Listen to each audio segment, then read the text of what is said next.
You are listening to an Eyes on Washington podcast brought to you by Holland Knight's Public Policy and Regulation Group. Our Public Policy and Regulation Group is a strong bipartisan team with deep ties throughout Washington, D.C. We have built a thriving government affairs practice through our depth of experience and diversity and by maintaining our bipartisan approach. Our State Attorneys General podcast series is hosted by former Deputy Attorney General of Virginia and presidential appointee at the U.S. Department of Commerce, Stephen Cobb. Through conversations with State Attorneys General, this series will dive into the importance and growing role of State Attorneys General while hearing firsthand on what they are working to accomplish in their communities. Welcome to another edition of Holland Knight's Eyes on Washington podcast, State Attorneys General Edition. My name is Stephen Cobb. I'm a former Deputy Attorney General of the Commonwealth of Virginia and partner at Holland Knight and co-chair of the firm's State Attorneys General practice. With me today is Joe Sciarrotta from the Arizona Attorney General's office. Joe is affectionately referred to as the Don Rickles of the state AG community. And besides being a fantastic lawyer and leader in his office, he's also, as the nickname might suggest, of such good humor. Joe, welcome to the podcast. Stephen, thank you so much. Now the pressure's on. I got to add some jokes. All the time, or you can just make fun of me in true Rickles fashion, of which I'm sure our dozens of listeners would find incredibly entertaining. Joe, one of the things I like to do, particularly when we have senior staffers on, is to talk a little bit about the path that brought you to the office. It's a little different when we're talking with AGs as elected officials. The zigs and zags of their political career are often a little bit well known to our listeners and the practitioners in this space. But I always like the senior staffers, such as yourself, to talk about how your career took you to the AG's office. Sure, happy to. And let me just start. It's allergy season here in Arizona, so my voice sounds a little off. That's why. But so my path started out of law school. I started with the oldest law firm in Arizona, Fenimore Craig, now known as Fenimore, and practiced in a variety of different civil litigation areas for about 7 years. And then I went in-house counsel with several Fortune 500 companies, so learned a great perspective there. Managed in one company a $1 billion litigation docket in 36 states and in Puerto Rico that included securities, tax cases, antitrust, and the variety of that. And then I was vice president for litigation at Meritage Homes and worked with a former Arizona Attorney General who he had hired as outside counsel. His name was Grant Woods, and may he rest in peace. He passed away last year, and he was a good friend of mine. And we hit it off not only from a policy perspective, litigation perspective, but he also was of good humor and liked to tell jokes. And so we bonded, and that was the year that President Obama was elected.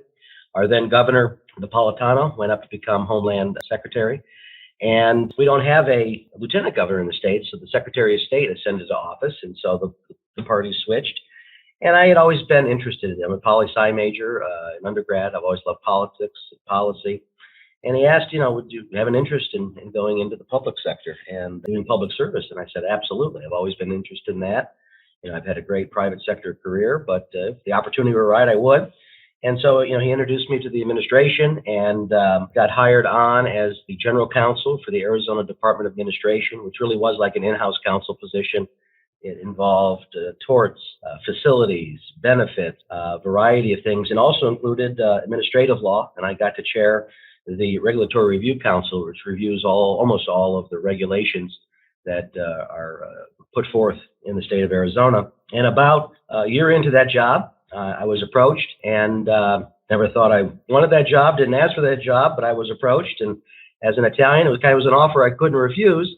I was asked to become general counsel to Governor Jan Brewer. And so it was an honor of my lifetime to represent her for 3.5 years as her general counsel. And a lot was going on then, and we did a lot of important transformational legislation. I took a case to the United States Supreme Court with the great litigator Paul Clement back in the day. And then from that, I became a Superior Court judge after leaving that position. They put me on the family court, and it wasn't a good fit for Don Rickles. Didn't do well in a robe, I'll just say that. So after that, I was approached to join General Brenovich's administration. He and I got to know each other and became friends when he was director of gaming under Governor Jan Brewer, and I worked with him quite a bit. And he said, we'd love to have you as part of the administration. So I joined in 2016, co-led our state government division, which provides representation to almost all the state agencies, which was a role I was well suited for coming from the governor's council position. And then after General Brnovich was reelected in 2018, he wanted to kind of do a reconfiguration of the administration, and he asked me to take on duties in the Civil Litigation Division. And so I've been that division chief for the Civil Litigation Division since 2019, and I oversee civil rights, consumer protection, bankruptcy collection enforcement, tobacco enforcement, as well as our community outreach program, which goes around the state educating constituents about all the incredible programs we do here at the Attorney General's office. And then I have the honor and the fortune of representing the Attorney General at national meetings, whether it be the Attorney General Alliance or NAG, the National Association of Attorneys General. One of these days, I will have to do a complete podcast just on Governor's Council and their interaction with AG offices, because it's incredibly unique. And I think the role of Governor's Council varies so widely from state to state that folks would be well served to hear the varying roles that they play. Well, on that point, some people ask me, what's the difference between the Attorney General's office and the Governor's office? And it's a funny anecdote. Somebody said, well, in the Attorney General's office, you can make an appointment for the Attorney General. You can get in there pretty quick. You can walk in, pound the table and say, Mr. or Mrs. Attorney General, I don't like the way you're running the office. And the person in the governor's office says, well, it's just the same, It may take a little longer, but you can make an appointment. You can come in the appointment with the governor, walk in, pound the desk of the governor and say, Mr. or Mrs. Governor, I don't like the way the Attorney General is running their office. So true. So true. Well, so let's talk a little bit. Let's get into the role of state AGs. One of the ways that I've set up many of these podcasts before is talking about the growing role of state AGs. In the last 20 years, I believe the number is $168 billion. That's billion with a B. That's been brought in through litigation, settlements, fines, which is just a Herculean number and shows the incredibly wide and expanding nature of the role that state attorneys general play in our overall regulatory scheme. And that's just on multi-states. And that's not even a factor as to what they're doing solely within the borders of their own state. And I think there's an argument to be made that state attorneys general have a greater regulatory role. And I'm going to use that broadly. I don't necessarily just mean litigating or fines, but in setting a regulatory agenda as a policymaker as well, more so than their federal counterparts at FEC, FTC, CFPB. And there's many reasons for that. One is the broad nature of their powers. Another is the flexibility in those offices. Something can go from an idea in the morning to a press conference in the afternoon to policy or litigation the following day, which is just a speed other regulatory bodies don't necessarily have. So with that as kind of the table setter, so to speak, can you tell our listeners a little bit about, specifically, I want to focus on consumer protection, as that's one of the areas in your bailiwick right now. But let's start off with what's going on in Arizona, and then I want to talk a little bit about what's happening nationally and trends that you're seeing both within the confines of the state and across the country. Right. Well, you're exactly right. The Attorney General space kind of was under the radar and was hidden for the longest period of time. Everybody looked to the governor's office. And, through policy that way, through the regulatory agencies, and passing bills, signing bills at the legislature. But really, the growth and the realization of the amazing power, but the amazing good that attorney generals can do nationwide started with the National Tobacco Settlement all those years ago, an incredible bipartisan, multi-state effort that took on tobacco for their misleading advertising, and in particular, their advertising to youth. And that multi-state, that Arizona settlement's over $100 million a year still to this date, and that goes on in perpetuity. General Brnovich has been the co-chair of the Tobacco Committee for NAG for 3 years, and I've worked with him in that role. I worked on this issue when I was in the governor's office. And so with that, people realize that, the attorney generals have broad power, vast power, consumer side, the criminal side, representing state agencies. And that voice has come forth. And I think what we've seen, due to the increase in the administrative state on a national level, where a lot of our legislation, if you will, is done in that regard. AG space has been, both when there's a Republican president, a Democrat president, filing lawsuits in that regard. And now we've seen the real growth of solicitor generals within the attorney general's office and a pushback on the federal government. And, like I said, it goes both ways on the political spectrum. But that's the natural, healthy check and balance that our founders envisioned when they created this federal system and the 10th Amendment. And we've seen, unfortunately, because I think the legislative branch and the executive branch at a national level, they're not getting things done. So it gets pushed to the administrative state, which ultimately gets pushed to the court. And now we see attorney generals front and center on those issues. And in the wake of the tobacco settlement, attorneys general realized that they are the people's lawyer. As we say here, General Brnovich often says, we're not State Farm, we're the state of Arizona. And we can give a real voice and make a real difference in the consumer protection arena. And I'm very proud since, I took over Civil Litigation Division. We had a great track record before that, but we took it to another level. And we're on track now for $1.5 billion in total recoveries under General Brnovich's leadership. And we're now over $300 million in restitution, money back in the pockets of Arizona consumers. And that makes a real difference, a palpable difference. And I'm proud to be a part of that. That's fantastic. So tell me a little bit, I think you said 1.5 billion in Arizona. Without calling out companies by name, can you talk a little bit about either are there trends in industry or behavior that has been more prevalent than others, or really kind of what trends are you seeing in industry right now? Well, the biggest trend, and it's front and center, and I think it's going to be front and center for a period of time, unfortunately, but it was the opioids litigation. Again, another impressive bipartisan multi-state effort. We brought resolution to that recently with the distributors and a manufacturer. So that's going to be another $100 million plus settlement coming into Arizona, and then, billions nationwide. Another bipartisan, issue is always autos, whether it's, the financing or promises made in that regard.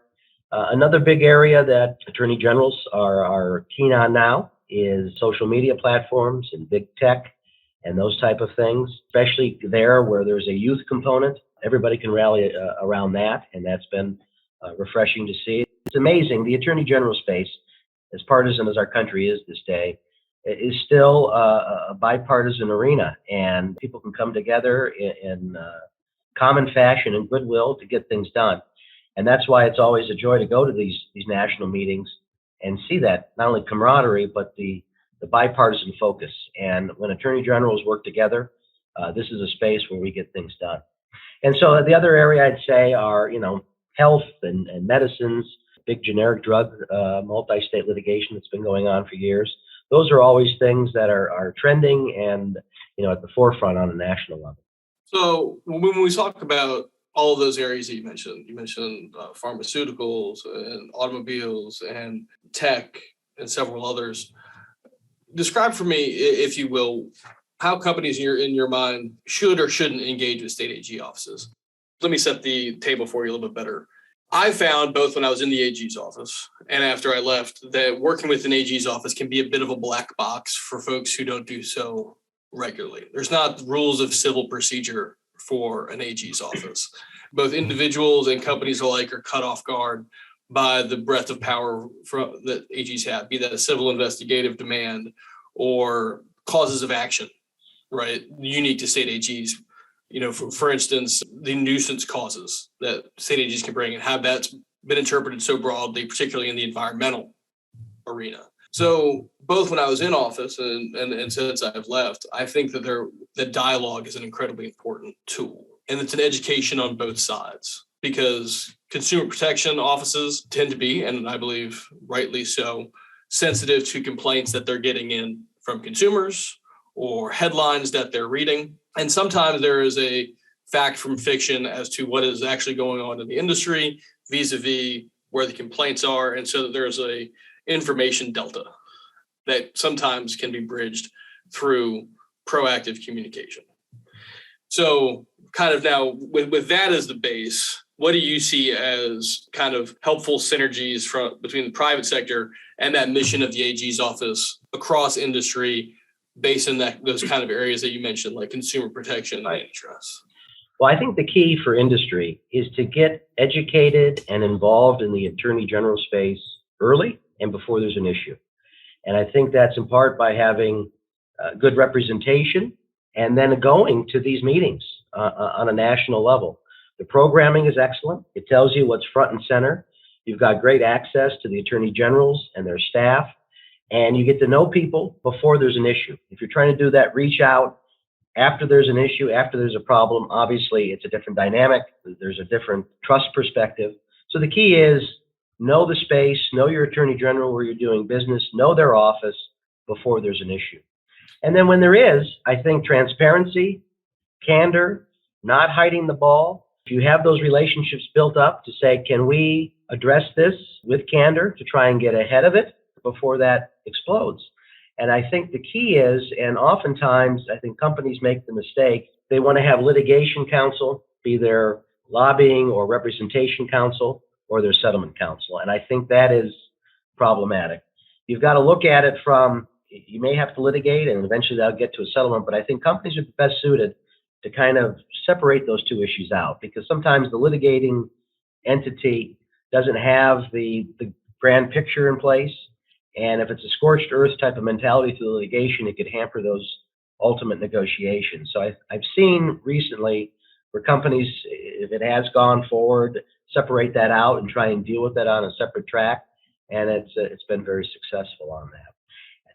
Bottom line, though, is early on, if you're starting to see inquiries from an attorney general's office, whether it's their frontline, consumer information type unit that's not necessarily attorneys, or if you're starting to see inquiries from an office, it kind of goes back to medicine. A good bedside manner goes a long way. Get out there, address it up front, figure out what the issue is. Don't stick your head in the sand. And if there's a problem, own it, fix it, and that'll go a long way and probably save you hundreds of thousands of dollars in legal fees at the end of the day. Just understand that there's the problem, and if you go to fix it, when I see that, that breeds goodwill. I know that that's a good actor. And from my perspective, I came from the private sector. I came from corporate America. I mean, they're not inherently evil. They're people too. And if you show that goodwill up front along the way, that can make a big difference in the handling of the case, the trust factor, and try and get to a reasonable resolution. And the other thing that's important is you got to know the space. You got to have, people like you who know the different offices around the country, because if there's an issue, try and take it to an office that you think will be reasonable. We're fair, but we're tough here. And I'll work with any company that wants to come forward. But push comes to shove, we'll take cases to trial, and we will get the right result at the end of the day. But if you want to be reasonable, if you want to have a conversation to try and get to that finish line early, we're willing to do that. Others, they want a pound of flesh just for the purpose of that. And I don't think that's the role of the regulator either. We've got to enforce the law to protect the consumer, but we have to also realize the companies are constituents too. It's interesting, you've hit a lot of themes that some of the other offices have really hit on. And I think I'm going to paraphrase, but General Donovan in Vermont had said, listen, we can litigate, but that could take 5 years. And I'm looking to find solutions now. And, why put off for 5 years with that which, effective communication and candor can get to the forefront. And I always found that to be vitally important. So we've talked about some of the past trends going on in both Arizona and nationally. We've talked about how to deal and communicate effectively with AG offices. Now I want you to look into your crystal ball and tell me what the next year is going to hold amongst the state AGs. Well, I think from a global perspective, not just a consumer protection perspective, I think we're going to continue to see a lot of federal litigation against the administration from Republican states, just because there's a Democrat president now. But Congress is not getting a lot of stuff done still, and a lot of stuff's happening through the administrative state. So you're going to see a lot of litigation in that regard, whether it's rulemaking, immigration, those type of things. I think that will still be in the forefront. What subject matters outside of immigration do you see as kind of having those federalism friction? I think there's some environmental themes. There could be, even in the consumer protection area, we have to make sure that, entities like the CFPB and FTC, stay within their lane. And if they've got authority to do rulemaking, it's got to be precise and direct. It can't be some type of vague theory, and then they can go off and do that. I think the The vaccine mandate litigation was key on that, especially when we saw that through the holding of the Supreme Court related to OSHA, and then it's compared to those in the healthcare arena, and the juxtaposition of those decisions, and to see how some of the justices came out on both sides, depending on the specificity of the statute and the empowerment of those administrative agencies. I think you're going to also see there's been an increase over the years in states on their own, working together as multi-states, but also in partnership on a bipartisan level in antitrust.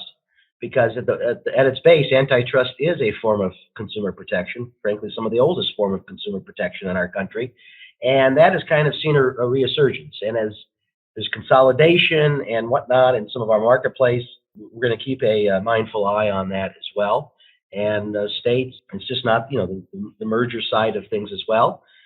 That's what this generic drug litigation is all about, is their coordination, is to keep prices high, especially in the area of medications, which are so important to people. So I think that's a trend that will continue, that we'll see in the future. Let me dig in there a little bit more. Sure. on antitrust in particular. So what sort of anti-competitive behaviors are AGs seeing that is causing the most concern? I mean, is it anti-competitive behavior? Is it unfair coordination? Are we worried about, as you said, mergers and monopolies? Break those down for me a little bit more as to where the concern lies. Well, I mean, right now there are three, massive generic drug cases that have been pending for a while and are continuing to pending, and that is about alleged coordination and illegal allocation of the market to inflate the prices, and that's the allegation. Can we get there at the end of the day? I mean, that's why we're litigating. So that is always a concern. We're seeing now where in some areas, especially tech and the like, the bigger companies are buying up the smaller companies, and they have control of the marketplace in some areas. Is that enough? It always comes down to, as you know, what is the marketplace? And that's the key. You got to define that first as a threshold level to then get to the other parts of the analysis on the merger side. But mergers and growth is okay. But when you do it, stifling out the competitors and doing it in a way that improperly allocates the market, that's where AGs, again, on a bipartisan level, will have to inquire. You mentioned some of those federalism frictions with the administration, particularly and potentially with some of the Republican AGs. Do you think antitrust is one of those areas where there might be times for working collaboratively with the administration on those antitrust issues? Since there is overlapping jurisdiction. Sure. Absolutely. I mean, our office joined an antitrust action brought by the Biden administration against American Airlines and JetBlue in the Eastern Corridor. We work with them on a variety of issues in the big tech space, and I think there is an avenue there. There certainly is a dialogue, and I think that's one space where, thankfully, it's not overly politicized from a partisan perspective. People put on their consumer protection hat there and kind of have that vision. And obviously, politics is politics. We all have our perspective and whatnot, but there has been dialogue and cooperation there between the states and the federal government, and that's good. That's okay, and that's the way it should be. It should be a collaborative effort. Unfortunately, sometimes it's not, and that's where we have to draw the line. Joe, you've been incredibly generous with your time. I want to ask you one question that has absolutely nothing to do with state AGs, which is that, I know and I can see that you are a proud Michigan alumnus. I see your Michigan emblem there in the back. I've loved the friendly ribbing amongst the state AGs, particularly Dana Nessel being the University of Michigan fan, General Ford, an Ohio State fan.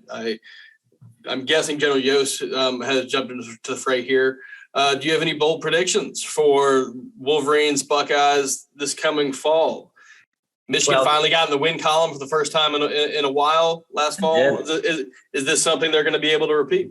Well, I grew up a Buckeye. I'm born and raised in Ohio, and then I went to Michigan undergrad, and now I bleed maize and blues. So it was a long drought. It was a painful drought. The glory years were there when I was there in the early 1990s. Harbaugh, he's done well. He's had his struggles, but I think we've got a good foundation there. We've lost some key people on defense, so those are going to be some big holes to fill.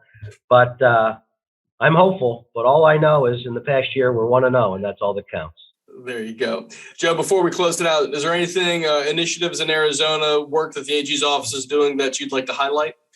We've done so many great things on the consumer front, and we just encourage folks, if you're an Arizona consumer or come to Arizona to vacation or do business and you think you've been defrauded, please file a complaint with our office and we'll look into it. I have to say, last year alone, our CIC, our initial unit, handled 15,000 consumer complaints, over 45,000 calls, 22,000 emails. And that initial frontline unit themselves, they're not lawyers, they're just facilitating between companies and consumers.